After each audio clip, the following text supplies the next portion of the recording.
A spokesperson for Prince Harry and Meghan Markle saying the couple is being kicked out of their Windsor home, telling NBC News the Duke and Duchess of Sussex have been requested to vacate their residence at Frogmore Cottage. The Queen has culled the guest list for one of the key moments of her Platinum Jubilee celebrations. Only working members of the royal family are permitted to join her on the balcony at Buckingham Palace, meaning the Duke and Duchess of Sussex and Prince Andrew have been snubbed. Here are 10 moments involving Meghan Markle that sparked serious debate after she was reportedly asked to step aside, leave, or accept a different position during public and private events. Some incidents were caught on camera, while others come from authors, commentators, or disputed reports that were never officially confirmed. Whether it was strict royal protocol, awkward timing, or something deeper, each situation became another talking point surrounding Meghan's public image. And the fifth story has one of the wildest twists on this list. One early moment unfolded during Harry and Meghan's royal tour of Morocco. A ceremonial red carpet had been prepared for Prince Harry as he inspected a guard of honor. This was a formal military welcome with strict protocol, but Meghan initially appeared ready to remain beside Harry. Then, within seconds, a staff member stepped forward and directed Meghan away from the carpet. Cameras captured the brief interaction as Meghan exchanged a few words with the official before moving aside with a serious expression. Harry then continued the ceremony alone. Some observers said Meghan was simply reminded that the ceremonial carpet was reserved for the royal conducting the military inspection. Others portrayed it as Meghan being blocked from joining Harry. Either way, the footage created an awkward moment that royal watchers quickly picked apart. During that ceremony, protocol was calling the shots. Another controversial story involves an event connected to Prince Charles shortly after Harry and Meghan's marriage. Online accounts claim Meghan seemed uncomfortable and supposedly wanted to leave. One version alleges Camilla heard Meghan saying that she just wanted to go home and inform Charles. According to that account, Charles decided there was little point in keeping the couple there if Meghan wanted out. The story even attributes the line, "Your car is waiting outside. It is time to leave," to Charles. Harry and Meghan then greeted people before departing. But here's where things get shaky. Claims that they were dramatically escorted out because of Meghan's behavior have circulated for years, but that explanation has not been firmly established. Royal events run on tight schedules, and footage without full context can easily turn into a much bigger story online. Then came another protocol controversy in March 2019, during events marking the 50th anniversary of Charles becoming Prince of Wales. Buckingham Palace hosted a reception attended by senior royals and prominent guests. Before the main event, Queen Elizabeth II, Charles and Prince William were scheduled to view investiture items in a separate room with their spouses. Footage showed Harry and Meghan standing close to the entrance before the Queen's party entered. Online commentators claimed the couple had attempted to move ahead with the senior royals. Some accounts even attributed the words, "No, senior royals only," to Charles. Harry and Meghan were then seen being directed away from the area by palace staff. However, claims that they deliberately ignored instructions or tried to force their way into a private gathering go beyond what the footage itself proves. What the clip does show is how tightly palace movements are controlled. One wrong position can turn into a seriously awkward moment when cameras are rolling. Harry and Meghan Markle were reportedly excluded from a state event held at Buckingham Palace. King Charles III hosted leaders from around the globe who had traveled to London to attend the funeral. While Harry and Meghan were reportedly initially invited, the palace later decided that only working royals should be in attendance. Away from palace walls, another story came from veteran maitre d' Michael Cecchi-Azzolina. In his book, Your Table is Ready, Tales of a New York City Maitre d', he described an alleged 2017 encounter involving Meghan at New York restaurant Le Cuckoo. According to Azzolina, Meghan's representative requested a private table and explained that Meghan was dating Prince Harry. He said he politely explained that no private table was available. According to his account, the representative continued pushing the issue, mentioning Harry and Meghan's possible future status as a duchess. Cecchi-Azzolina said the royal connection didn't impress him because powerful and famous customers regularly visited the restaurant without expecting special treatment. That detail gave the story some serious edge. But there is an important distinction.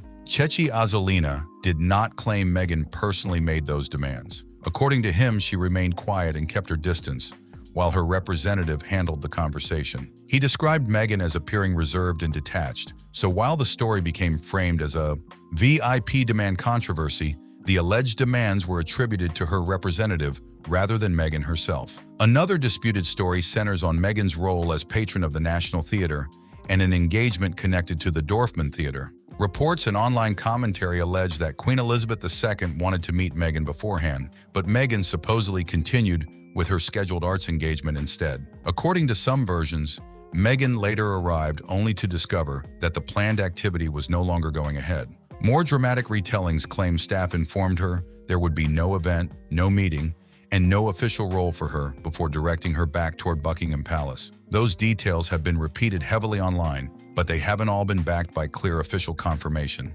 So while the story sounds explosive, the strongest claims should still be treated as allegations rather than established facts. The appearance attracted even more attention when observers noticed Meghan wasn't wearing her wedding ring. People immediately started asking whether it meant something bigger. There was no official evidence that the missing ring proved any personal or royal dispute, but that didn't stop commentators from dissecting every detail. Critics argued that if the reports about ignoring the Queen's request were accurate, it would have represented a serious break with royal expectations. The sovereign's schedule traditionally carries major weight within the monarchy, but without definitive confirmation, there's a big difference between a dramatic royal rumor and a proven confrontation. After Harry and Meghan stepped away from official royal duties, they spoke about gaining greater independence. But leaving senior royal life also meant losing privileges connected to those positions. And one of the clearest examples involved Frogmore Cottage. The couple were eventually asked to vacate the Windsor property. The move became a powerful symbol of how much their relationship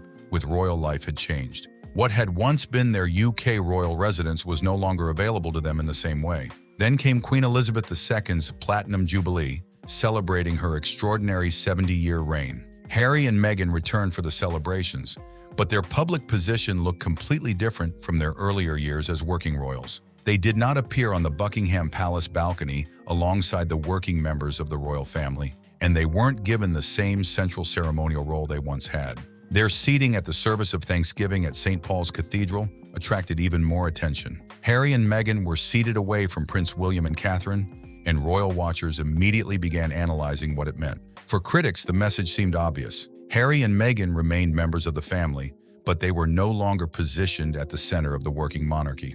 Royal seating arrangements are carefully organized around hierarchy, official responsibilities, logistics, and protocol. That means even a chair can send the internet into detective mode. Some viewed the seating as a deliberate downgrade, while others said it simply reflected Harry and Meghan's changed status after stepping away from official duties. And that's the key difference. Royal titles don't automatically guarantee the same ceremonial position once someone is no longer serving as a senior working royal.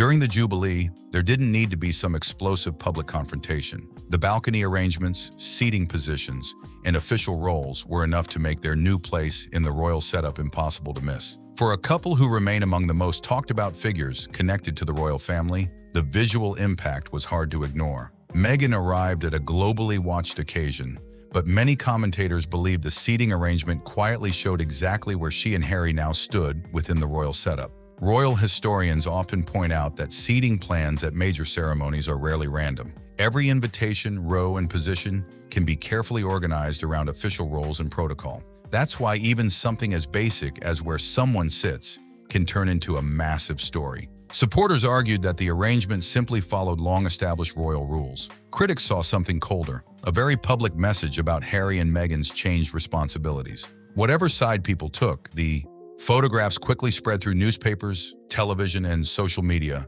keeping the controversy moving long after the event ended. Then there was another highly visible change. After Harry and Meghan stepped away from royal duties, Meghan was no longer included in Buckingham Palace balcony appearances alongside the working royals. To some, this was straightforward protocol. To others, the symbolism was impossible to miss. For generations, that famous balcony has represented the public face of the monarchy during major celebrations. Standing there isn't simply about getting the best view. It traditionally signals an active role within the working royal family. Once Harry and Meghan stepped away from those responsibilities, their place in that lineup changed too. The palace's approach became clear.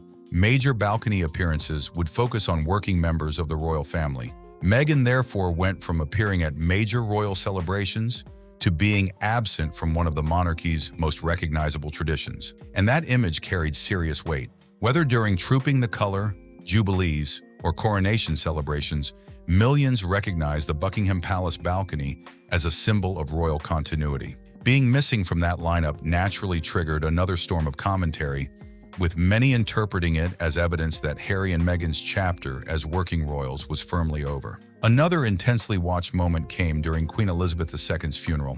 This was an occasion centered on honoring the late monarch, and practically every movement inside Westminster Abbey had been planned in advance. Royal ceremonies on this scale follow strict arrangements covering entrances, processions, seating, and precedence. During the service, Meghan was seated away from some senior working royals and, from certain television camera angles, was partially obscured by a large ceremonial candle. That image took off online almost instantly. Some viewers believed the placement carried a hidden message, while others said the explanation was much simpler: ceremonial planning and an unfortunate camera angle. There is no solid evidence that Meghan was deliberately positioned behind a candle to hide her, despite the dramatic theories that circulated afterward. And that's where royal coverage gets messy. One unusual camera shot can suddenly become an international conspiracy. Commentators examine seating charts, procession orders, and practically every frame of footage. Nobody had removed Meghan from the funeral, but her position still became a headline because of the couple's changed status.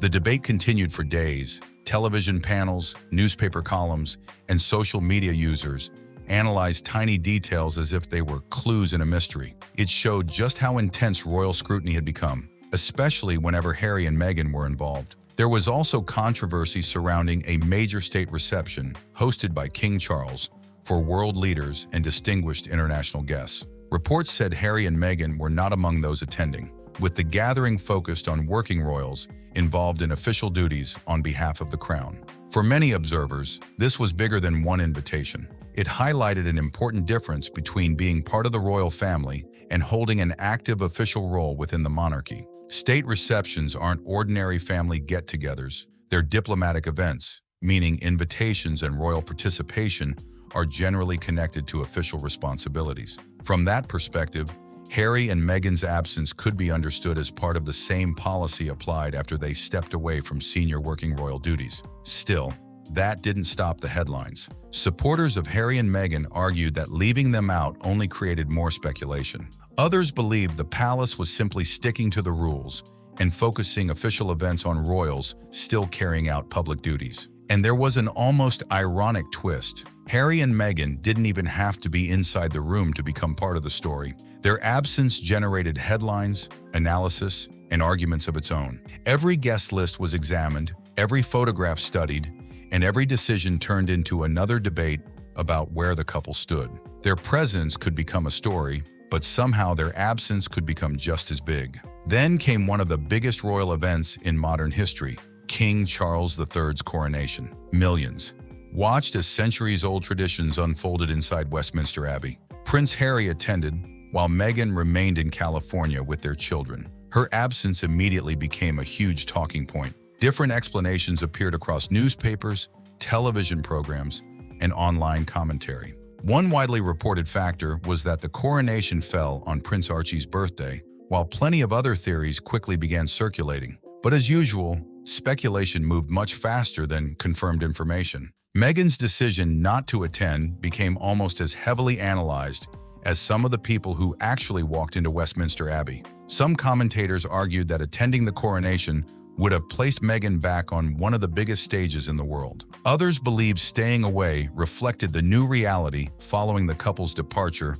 from working royal life. Either way, it proved something unusual about Harry and Meghan. Even a non-appearance could dominate headlines. The coronation marked the beginning of King Charles III's reign and represented one of Britain's most significant royal events in decades. Naturally, attention didn't stop with the king. Every arrival, seat, interaction, and missing face became part of the conversation. And when all these moments are put together, one pattern keeps showing up: protocol. From red carpets and private rooms to balcony appearances, funeral seating, state receptions, and the coronation, royal rules repeatedly ended up at the center of the drama. Some people believe these incidents simply show the palace enforcing traditions that existed long before Meghan arrived. Others think they reveal how dramatically Harry and Meghan's relationship with the institution changed after they stepped away from official duties. There are also stories where the online version became far more explosive than the confirmed facts. That's important because royal rumors can spread incredibly fast. A strange camera angle, an unexpected seat, or an early departure can quickly become evidence for a much bigger theory, even when the complete explanation isn't publicly known. But one thing is undeniable. People keep talking about these moments. Every appearance seems to produce another headline, another argument, and another round of speculation. And sometimes Harry and Meghan don't even need to appear for their names to take over the conversation. So now it's your turn. Which of these moments surprised you the most? Do you think the palace was simply following royal protocol? Or did some of these incidents send a deeper message? And which story do you think has been completely misunderstood? Drop your comments down below because we want to hear what you think. If you enjoyed the video, make sure to like, subscribe, and share it with someone who follows the royal drama. Thanks for watching, and see you on the next one.